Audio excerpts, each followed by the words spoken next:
दोस्तों आज हम करने वाले हैं सोल लैंड 2 के एपिसोड 327 को फुल एक्सप्लेन। अगर आपने अभी तक इसके पिछले पार्ट को नहीं देखा है तो एक बार देख लेना, वह सभी चैनल पर अवेलेबल है। गाइस वीडियो में आगे बढ़ने से पहले मैं आपको बताना चाहता हूँ, सिन स्टोरी के साथ आपस में मैच नहीं करेंगे, इसलिए आप बस स्टोरी पर ही ध्यान दीजिएगा। इस एपिसोड की स्टार्टिंग में हमें जुई चान को दिखाया जाता है जो अपने आंखों को फोकस करता है और उसकी पूरी बॉडी से 7 सल रिंग बाहर निकल कर आती है। हालांकि उसकी सभी सल स्किल दूसरी दर्ज की थी, लेकिन यह इसीलिए हुआ था क्योंकि उसके दिल में सिर्फ सोड ही था। फिर चैन अपने जजमेंट सर्ड को जमीन में पॉइंट करता है। उसने उसकी जजमेंट सर्ड को 2 हाथों से नहीं पकड़ा था, बल्कि उसने उसकी जजमेंट शॉट को एक ही हाथों से पकड़ कर रखा था और वो इस टाइम में जू सांस की बजाय अपने ही शॉट को देख रहा था। जबकि इस तरफ जू शंज भी पूरी तरीके से सावधान था क्योंकि उसे जू चैन की एबिलिटीज के बारे में अच्छी तरीके से पता था और उसने जू चैन को कभी भी डाउट नहीं करा था। और जब वो लोग रेस्क्यू मिशन पर गए थे तो तब जुई चन ने ही सबसे ज्यादा लोगों को मारा था। फिर जू सांची अपने गोल्डन जवान शील्ड को रिलीज करता है और उसकी 7 सल रिंग जमीन में अपीयर होती है और इसी के साथ जसंस के पीछे एक काफी बड़ा टोटोच की फिगर अपीयर होती है। फिर जू सांची कहता है कि ओल्ड जू चन चलो दोबारा से शुरू करते हैं। और अभी के जू सांची की आवाज किसी तरीके की हन जैसे दिखाई दे रही थी जो कि जुई चन को फाइट करने के लिए उकसा रहा था। जुई चन तुरंत ही अपनी स्पीड को बढ़ाता है और वो जू सांची के तरफ अटैक करने के लिए चले जाता है और एक शार्प स्लैश अटैक जू सांची की तरफ बढ़ने लगता है।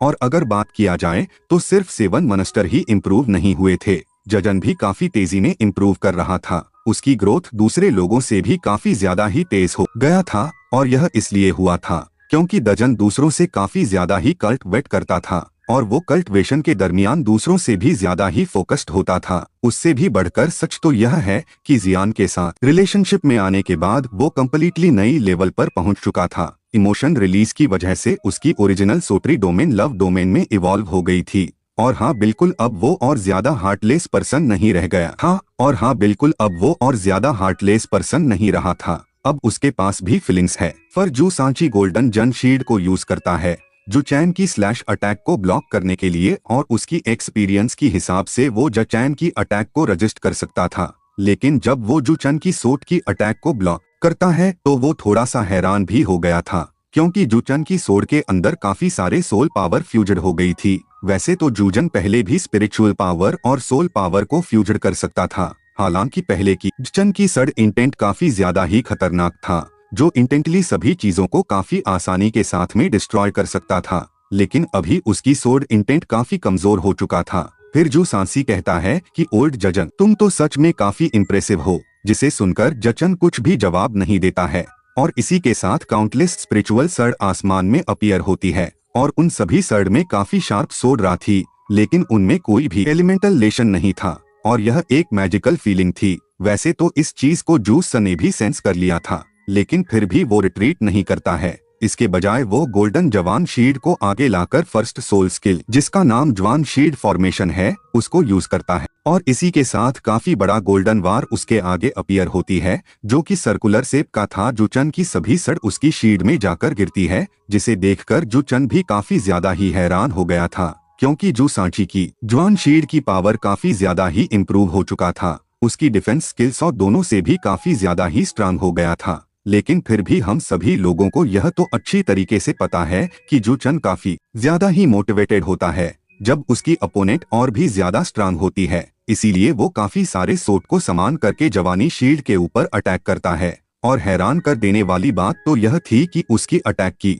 वजह से वो भी बाहर नहीं निकल रहा था और इसी के साथ जूसस की शील्ड में काफी सारे कट्स अपीयर होते हैं और इसी के साथ पीच ब्लैक कलर की लेयर जूसस की शील्ड से सभी तरफ फैलने लगता है, जबकि इस तरफ जूचन की judgement shot bright gold colour में चमकने लगा था। और इसी के साथ जूचन के पास ये की जैसे ही पावर अपीयर हो गई थी और जूचन की पूरे बड़ी होली रा से ढक जाती है और इसी के साथ वो जजमेंट शॉट को ऊपर उठाता है और वो वहीं पर डिसअपियर्ड फॉर्मेशन को एक्टिवेट करता है क्योंकि जू सान जी की ये पहली बार होती है जब उसने जजमेंट शॉट की एलिमेंटल अटैक को सामना कर रहा था। और गाइस इसी के साथ जूचन की बड़ी से डार्कनेस फैलने लगती है, इवन जवान शील्ड की डिफेंस भी उस डार्कनेस को रोक नहीं पाता। सच में लेवल 8 की जजमेंट शॉट काफी ज्यादा ही इम्प्रेसिव था और अभी जू संजी भी यह तो समझ गया था कि आखिर किसी भी लोग रेस्क्यू मिशन के टाइम में जू चन के साथ फाइट करना क्यों नहीं चाहते थे, और उसे यह भी पता चल गया था कि चन ने कभी भी उसकी असली रियल पावर को कभी भी किसी को भी नहीं दिखाई है। और अगर यह पास्ट होता तो जू सांची इस डार्कनेस को बिल्कुल भी सामना कर नहीं पाता, क्योंकि जजमेंट सोर्ड सिंपली काफी ज्यादा ही खतरनाक था। इवन जू चन की अभी की कल्टिवेशन में भी वो जजमेंट सोर्ड की फुल पावर को अनलीश कर नहीं पाया था। और गाइस, अभी के टाइम में जू संची को यह पता चल गया था कि जू चैन जजमेंट सोर्ड को टॉप क्लोज कमेट वेपन के रूप में क्यों गिना जाता है, नहीं तो भला क्यों जिन हंग चैन अपने लाइफ को रिस्क में रखकर सेरेक एकेडमी में जजमेंट सोर्ड को लेने के लिए आता। और अगर सच कहूँ तो जजमेंट सोर्ड को पाने के बाद जू चन कभी भी उस शॉट से अलग नहीं हुआ था। जू चैन की जजमेंट शॉट के ऊपर का अंडरस्टैंडिंग इवन इस शॉट की क्रिएटर से भी ज्यादा था। अभी के टाइम में जू सन सच में काफी बुरी तरीके से फंस चुका था, लेकिन फिर भी वो पैनिक बिल्कुल भी नहीं कर रहा था। वो ऑलरेडी सॉल्व सेज बन चुका था, आखिर वो कैसे पास्ट की तरह रह सकता था। इसलिए जूस सभी अपने जेन्यू स्ट्रेंथ को अनलीश करता है, जिसकी वजह से उसकी बॉडी से डार्क गोल्ड कलर की लाइट बाहर निकलने लगा था। और यह डार्क ग्लो कलर की लाइट सिर्फ जू सांसी को बड़ा ही नहीं बनाता है, बल्कि इससे डार्क गोल्ड सॉरिंग भी बाहर निकल कर आती है, जिसमें से काफी सारे डार्क एलिमेंट बाहर निकल रही थी।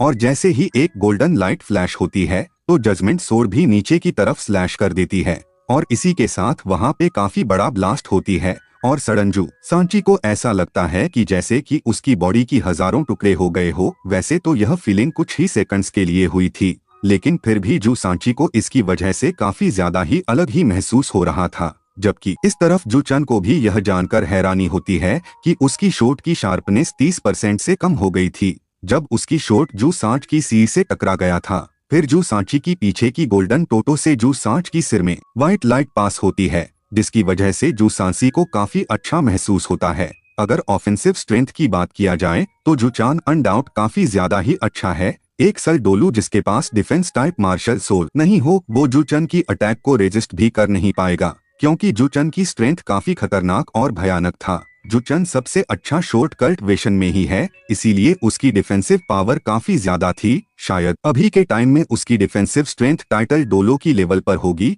जब जू सांची इन बातों के बारे में सोच रहा था तो जू चन ने भी जू सेंसी के ऊपर अटैक कर दिया था, जिसकी वजह से जू सेंसी को फोर्सफुली पीछे हटना पड़ता है। लेकिन फिर भी एक स्ट्रांग अटैक को अनलीश करने के बाद जू चन को भी ब्रेथ को कैच करना था, लेकिन उसकी जजमेंट सोर्ड तुरंत ही ब्लैक लाइट में बदलकर जूस अंश की तरफ बढ़ने लगता है और उसकी एलिमेंट डार्कनेस में चेंज हो गई थी, जिसे देखकर जू सांची थोड़ा सा डिप्रेसिव भी जू सांची तुरंत ही अपने पोजीशन को चन के साथ बदल लेता है।